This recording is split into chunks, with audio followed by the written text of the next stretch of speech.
Okay, I think we're live. Awesome. Cool. Hello, everybody. Welcome to Low Key Track. I am DJV, your host. This is actually a new thing for me. I got a interview. Crazy first for me, but essentially we're going to. Wow, my podcast mic almost fell on me. Fantastic. Regardless, don't matter. I got Sarah Kaufman with me. Hello, Sarah. How are you? Hi. I had no idea I was your first interview ever. Hello. Yeah. This is a first for me. It's crazy. Yeah. Right. Thank you so much for having me. I'm honored. Appreciate you coming on. I wanted to kind of dive into this, but to give the listeners a bit of a background. Sarah's an award-winning Broadway performer, lyricist. I've not been on Broadway. Not been on Broadway. So apologies. Off Broadway. Award-winning off-Broadway performer, lyricist. You singer, songwriter. You got you're kind of running the gambit on just about everything here. So love to see it. They have a musical podcast coming out, The Reality Shaper, which you can check out at realityshaper.com. The first episode, I believe it's early June, right? Is when it's dropping? Yes, it launches June 9th, and it's thererealityshaper.com. Realityshaper.com was not available. Apologies. Therealityshaper.com.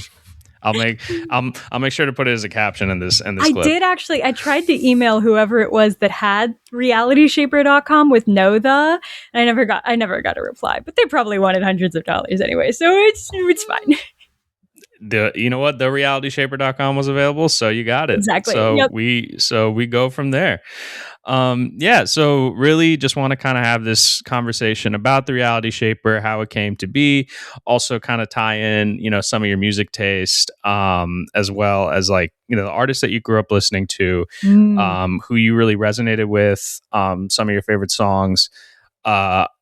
Before this, Sarah, they sent me a playlist of some of their favorite music, and I had a chance to listen to it. Really, really enjoyed it. There's a lot of, it's very, the first thing I noticed, one, very heavily musical theater inspired. Right? Yeah. I think I just really appreciate theatricality. Like, no matter which genre I'm listening to, like Jukebox the Ghost, I don't even know what genre, that's indie rock, I guess, but it's so theatrical, especially their first album. Yeah, I when I was listening to the playlist, I think "Undeniable You" was the song that really stuck out to me. Yeah. Just very anthemic and super maximalist. And that could go into a musical tomorrow. 100%. I think just some other ones I liked. I liked the Falling in Reverse song, Just Like You. Yes. That was another great one. The one that did catch me off guard a little bit was the Steve Aoki BTS song, Wasted on Me. Because I was expecting this pattern of very musical theater, very anthemic, empowering lyrics, things like that. And then it goes into this song, which I feel is a little bit of a not necessarily a detour in the lyricism, but definitely a detour in the sound and the vibe. Yeah, no, well, I'm big into lyricism, but it's like I told you when I first sent you the playlist, I think my message was verbatim, you're about to find out how eclectic my taste in music is.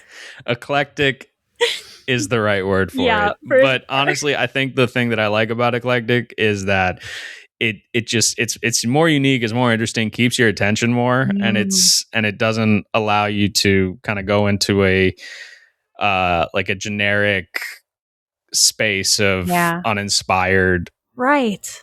Uninspired AR produced songs. Right. I won't say AI produced because I'm not even going down that route, but AR produced. In a boardroom kind of situation. Yeah. Well, I think especially as a writer, it's so important to expose yourself to as many different styles as you possibly can, because that's how you create something truly great. It's by taking what works and what's amazing about one genre and applying it to a new genre. I mean, Hamilton is the best musical of our generation. And that's exactly what Lin-Manuel Miranda did, was just, infuse American history and musical theater with, his own special blend of hip hop and Broadway. This is a smash hit. So I think it's really important as a creator to constantly be like, I less and less, like the deeper I get into my musical theater writing journey, the less I listen to cast albums. And if I do listen to a cast album, a lot of times it's like K-pop the musical, or it's like, Yeah. it's like a cast album that is not traditional Broadway, because I'm constantly trying to absorb what's good and what works about all these different genres. How does that? I guess a question from that. How does that kind of fit into your creative process? So, getting into the reality shape in a second, but in general, like as in your creative career so far, how has the music that you've listened to, the books that you've read, maybe the movies that you've watched, how does that all, like, how do you kind of go through all of those and sort of, because I guess the way I asked this because it was kind of the way my brain works, where it's like compartmentalizing and like trying to pull from different areas and like kind of combine something. How does that work for you? Like, what is that? What is Sarah Kaufman's creative process look like? Yeah, I mean, I think sometimes it works like that in reverse almost. What's coming to mind actually is a song from a different playlist, which was just very vibey. And as I was writing the second book, because it's a series of books, this is the first of 5. Yeah. As I was writing the second book, I could just feel exactly what was happening in the moment as this song was going on. So I guess it's sort of like writing a musical in my head. And then each song sort of inspires a different feeling that a character is experiencing, or a different, change, a different turning point. And I just love having music on in the background while I'm writing prose. Like I just think that's the best thing. And there's nothing better to get you in a writing mood than some good tunes. Yeah, no, for sure. I have like a album that I listen to when I'm like need to like lock in and get work done. Oh my gosh, I have that too. Yeah. Yeah. When I was in the senior year of high school, I was in like 5 AP/honors courses, and so I had so much homework that year. Yeah, sounds about right. I had AP Lang myself, so I get it. Yeah, so and I would just exclusively listen to the front bottoms. There is something about the front bottoms that just locks me in. What about them specifically do you think? I have no idea. I think it's it's a very unique singer, that's for sure. Okay. And I think probably what happened was I just programmed myself. I'm looking that up. They're from Fueled by Ramen, like that label. Oh, very much. I think like Fall Out Boy was signed to them. 21 Pilots, Day to Remember. Very much that like kind of like almost emo rock. Yeah. Situation. Yeah, mine is Donuts by Jay Dilla. Oh. Which is it's an instrumental hip hop album. Basically chill beats to study to. Yeah, it's that was also constant in college, but recently it's been Donuts by Jay Dilla. It's a pretty fantastic ahead of its time instrumental hip hop album, so definitely recommend it. I will definitely check out the front bottoms for sure. Oh, fabulous. So, yeah. Okay, awesome. All right, I want to dive into the reality shaper. Yeah, we keep getting distracted by this conversation. All good, love it. But I want to talk about the reality shaper, how it came to be, what it means to you, the representation that you're bringing with it as well, because I know it's very much a very progressive, very forward-thinking project. And I kind of want to hear like the background that led to it, as well as like essentially, for the listeners, what the podcast is about, where you took inspiration from, and what is next with it. Yeah, absolutely. Okay, gosh, how far back should I go? Why don't we start with how did the Reality Shaper first come to be? How did the Reality Shaper? What was the initial spark? Yes, it was 2020, and like many others, I was dreadfully funemployed, if you will. And the only thing I had going for me was this D&D game that my friend Chloe was running. And so to thank her, I decided that for Chloe's birthday, I was going to write her my character's backstory. I was like, this will be a fun 3,000 word little jaunt into my character's history. Anyway, I emerged 7 days later from my mother's office with a 63,000 word manuscript and an autism diagnosis. Not sure where that one came from. Wow, that they all that in 7 days. But of course, I'm not a novelist. I'm a musical theater writer. And Chloe has been in my shows since I've been writing shows. So the second I sent this book to Chloe was like, Reality Shaper musical when? And I was like, it's a 63,000 word novel. So I guess you can expect a Reality Shaper musical round about the time that 6.5 hour musicals come into fashion. But see, autism diagnosis. I had just been exposed for the first time to the broader disability community. And I started becoming more aware of the ways in which the theater industry and theater itself was really inaccessible to a lot of people in that community. So I was trying to come up with a way to make theater that was more accessible to people in this community that I had just entered. And I realized that if you like sprinkled in a little bit of if you took 36 questions, which is probably like the proto musical podcast, and then you combined it with the episodic elements of Crazy Ex-Girlfriend, and then you sprinkle in a heavy pinch of the Adventure Zone, it's like well that could be accessible, not just to people with disabilities, but also to people who can't afford theater tickets, people who don't live in a place where there's lots of musicals going on, and to everyone else as well. And it could be 6.5 hours long, so why not? Sure. Yeah. So that's pretty much how the idea came to be, and I've been working on it for 6 years, and now it's finally coming out in a few weeks. Crazy. I'm losing my mind. Yeah, it's insane. Do you have I know that you have a launch concert happening? Yes, on June 8th we're doing a launch concert with some of the cast. It's at 7 p.m. at Pink Frog Cafe in Williamsburg. So if you're local to NYC, you should pull up. That is something I'm an NYC guy myself. I'm gonna try to make it out. Yeah, I'm in Queens right now. Oh, fabulous. Well, it shouldn't be that far because Williamsburg is basically Queens. Too bad you got to go through Manhattan to get there. That's so true. Getting Empower. Have you heard of Empower?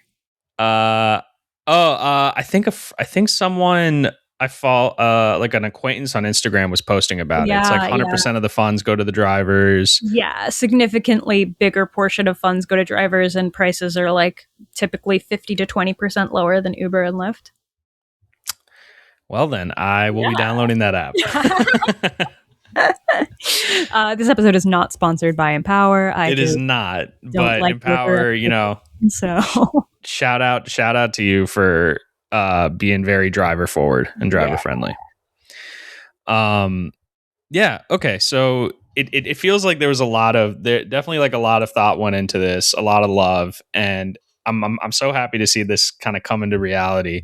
But I want to, can you do a little bit of like teasing of the plot, like what it's about? Yes. The one I remember reading, one of the biggest one was, I believe it was queer enemies to lovers. Yes. I believe was the exact quote.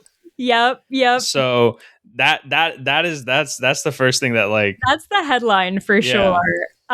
So the Reality Shaper follows a legacy guardsman named Boris Dragonheart. He's very lawful good. He comes from a long line of loyal guardsmen who have, gone on to be captain of the Royal Guard. His father was captain of the Royal Guard. Father's father was captain of the Royal Guard. Father's father's father was captain of the Royal Guard. And his father's father's father's father was a farmer until he helped to forge and found the Sidrelian Guard and then later served as captain. So he has his whole life laid out ahead of him, like a well-trodden, macheted path. And then he begins to uncover what seems to be a conspiracy of sorts happening quite literally under the surface of his beloved hometown. And all of a sudden, he isn't sure he can trust the guard anymore. So, because of that, he ends up teaming up with this chaotic, neutral, shameless thief named CB. They're an elf. And yeah, so from there, it pretty much proceeds like a classic D&D adventure with a little bit of mystery and intrigue sprinkled in. Think buddy cop meets enemies to lovers, and you've pretty much got the idea. That is awesome. I think it sounds super exciting. Yeah, no, D&D, it's an interesting concept to pull from, because I think it's been getting more and more recognition, like, amongst the masses. Well, and especially in the queer community. Like, D&D has had this enormous renaissance, really right about 2020, when all of us started playing for the first time. But it's had this enormous queer renaissance, and I think that's so fascinating. Like, the way that this thing that started off as counterculture has been embraced and spread so far, and queer people have really just taken it and run with it, and it's the most beautiful thing. Is it what do you think about it has really resonated with the queer community? Do you think it's like the I think it's is it the ability to kind of make your story? Is it the ability to, like, really be expressive and kind of build that vision? Yeah. I mean, I think all of the above. I think also, like, queer culture has always been, like, well weaved with fantasy. Like, if you think about the earliest things that people would call a gay person, it's like, oh, fairy. Yeah. Like, stuff like that. The early obnoxious stereotypes. Sure. And even, I mean, drag queens are called drag queens. Like, they're queens. Like, it's fantastical. Yeah. I know that real queens exist, but no, I get that. No, for sure. No, I think the D&D aspect of this is really interesting. Just because of the, like, I think, you've done campaigns. I've like started a couple. I need to continue them, because just like with friends, and it happens. I am a gamer, and there is a wonderful video game called Baldur's Gate 3. Heck yeah, man. Yeah. Heck yeah, dude. Yeah. We've me and a few friends have done I think that we're starting we did our first campaign where we were like, okay, we're following the good road. And then we were like, let's do one where we're evil. And so we did one where we're the evil road, but then we didn't finish it because we got stuck at one of the boss fights. Yeah. And now we're redoing the campaign for a third time. However, we've fully modded it. So, like, our current weapons are guns. And we also have and our swords are lightsabers. Yeah. So we're basically just in there. Yeah, we're basically just cruising through that story with those mods. But I think just in general, I think one of the things that is very cool about D&D is how quickly the story can change and how quickly you can adapt based on, like, certain roles, and how all that kind of plays into this bigger bigger picture. So I guess leading into this, very D&D inspired. You got like references in there. You got little like like winks to like D&D Oh yeah, absolutely. culture. So what I've done with it is I've added Easter eggs and references in a way that does not pull focus from the story that I want to tell. And my goal really was to tell a story, but also have that story be a little bit especially extra fun for people who are already familiar with Dungeons and Dragons and how it all works. So, like there's one of the first songs that comes out, and maybe I'll play this for you later, but it's called Big Bad. Big bad. Big Bad. And Okay. it's a character declaring, I am the big bad. Is it meant to be like the villain introduction? Yeah, adjacent. Okay. Got it. And so it's a song about, you don't know who you're dealing with, get the heck out of my face. Yeah. Right? And that is clear no matter like whether you're familiar with the term BBEG or not. But it's a little extra special fun if you already know that kind of thing. But one of the best compliments I got on the book was from somebody who has never played D&D, has never like been a part of this world, is an older person who told me like, yeah, this is fun even if you have no idea what Dungeons and Dragons is. And I was like, heck yeah, man. That's the goal. That's the goal.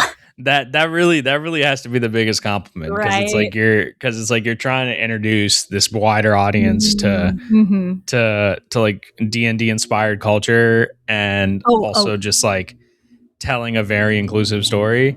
Well, the biggest compliment, actually. Yeah. The biggest compliment I ever got was someone from the same demographic, like binged the whole book in a day, and then came to me and said, I get it now. And this is a person who had never been exposed to anyone with a non-binary or gender non-conforming identity before reading this book. Mm-hmm. And so she just simply did not understand. Then she came to me after reading this book and she said, I get it now. They're not a man. They're not a woman. They're an elf. And I was like, hallelujah. Hallelujah. Well, because it's just, it's so frustrating. No, I mean, like even if you can convert like that, even if you can get like one person to understand that journey. This is the thing, right? Is that so many stories that include queer people are all about queer trauma. It's all about how hard and difficult your life is, but that isn't the stuff that changes minds and changes hearts. I mean, maybe it does, but in my experience, like you look at what really made being gay more acceptable in our country, and a huge part of it was Will and Grace. It was a sitcom, and it's just watching these people exist and having their story not be all about their identity, because the people have these rich lives. And I'm getting a bunch of hate on Instagram right now because sorry to hear that. No, it's all good. The transphobes are going to transphobe. I'm used to it. When you live your life in the public eye, it definitely happens. But people say bad things on social media. I cannot believe this. People would go on the internet and say rude things. They would hide behind a profile picture that doesn't exist. The funniest thing, so it's a song called The Non-Binary Song, which it just sort of acquired that title. It's actually called What I Am. And this is the only moment in the Reality Shaper where CB's non-binary identity comes up in any significant way, is when they are meeting Boris's parents for the first time. And his mom just doesn't understand what's going on. So she's like, okay, but what are you really? And so this song was like a shit post response to that question. And so it's stuff like, I'm if Devil Spawn and a goat had a baby. Like that's the That's the conceit. It's just like how much ridiculous word salad can you throw into this until she stops asking questions, and it gets more and more insane until finally, it builds to a big punchline, because any good comedy song should. Of course. But that song, for some reason, every time when I post it on TikTok, everyone is lovely. But when I post it on Instagram, it does tend to get picked up by the I don't know what you would call them, the trolls, the Redditors, the trolls, the rage baiters. The rage baiters, yes, the rage baiters. So it's a very divisive song, apparently, just because but that's the thing, is I wanted to create a space where characters can just exist and be queer. And that's not what their story is about. Their story is about dragons and stuff.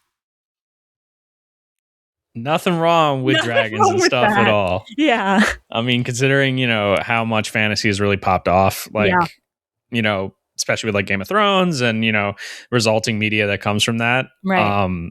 This is I think this is sitting in like a really good space. Oh, thank you. Yeah. Okay. Awesome. Well, first of all, I appreciate your time. Appreciate being the first guest on Low Key Track. Oh my gosh, the first of many. Hopefully, just trying to see where this goes. But can I play you a song? Is that possible via this platform or no? Once upon a time, in the fantastical city of Cedrella, there was a guardsman named Boris. Boris, right? Boris. Boris. Boris. Cadet Boris Dragonheart. Boris Dragonheart. I'm Team Boris forever. Boris. Boris. I want to do what's right. Boris Dragonheart. I want to do what's good. And he's a bit of a goody two-shoes. I want to do everything and anything I should. Whose life gets thrown into chaos when he discovers something dark happening under the surface of his city. How could so many kids go missing without anyone noticing? Unsure who to trust, will Boris crack under the pressure, or will he team up with the very dangerous criminal he just met? I am the big bad. You're not very big. I am the big bad. Seriously, what are you, like 5 feet? That's me. Is this a buddy cop situation or enemies to lovers? Will he get his big victorious hero's welcome? Or is this song just in the trailer as a red herring? Find out in season 1 of The Reality Shaper, a musical podcast, launching June 9th, 2026. Now get out of my house, Boris! For that, let me just plug The Reality Shaper musical podcast. You can check it out at therealityshaper.com. I'll have a link to the website in the description of this as well.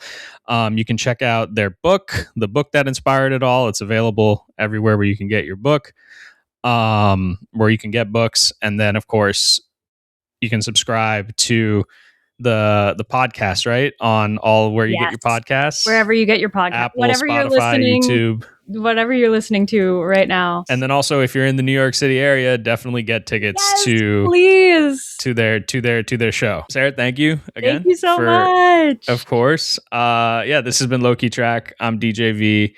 You can check this out wherever you get your podcast as well. And of course, again, big thank you to Sarah. therealityshaper.com. Therealityshaper.com. And if you own realityshaper.com, hit me up. Exactly. All right. Thank you. Appreciate it. Thank you for having me.